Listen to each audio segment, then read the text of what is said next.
विपत्ति निवारिणी गायत्री भाग 72 गायत्री चतुर्थ पाद द्वारा आंतरिक कायाकल्प। गायत्री चतुर्थ पद आमको आत्मज्ञान आत्मबल प्रदान करे, जहा कारणरू अंतकरण रे उत्पन्न हेउथुवा कष्टर विनाश सरलता पूर्वक हो जाए। असफलता एवं सफलता मध्य कौनसी अंतर से अनुभव करे नहीं। ताहार ध्यान केवल कर्तव्य उपरे केन्द्रित रुहे। हानि लाभ किंबा असफलता सफलता ताकू प्रभावित करिपारे नाही। निजर आंतरिक क्षेत्रर मनभूमिर संशोधन करिबा, समस्यार कारण निजर मध्य खोजिबा ही आध्यात्म्य अटे। एहा गायत्रीर तृतीय चरणर संदेश अटे।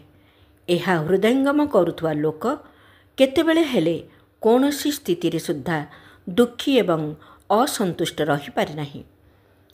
तापई प्रत्येक स्थिति प्रसन्नता दायक हुए। से प्रतिक्षण रे हसुथाए, आनंदित एवं उल्लसित हेउथाए। क्रमशः आगामी भागरे आहुरी आगको विचार क्रांति दूत यूट्यूब ओडिया चैनल को सब्सक्राइब करिया सह परवर्ती वीडियो प्राप्त करिया पई बेल आइकन दबांतु एवं विचार क्रांति दूत ओडिया फेसबुक पेज सह जोड़ी हुंतु। धन्यवाद।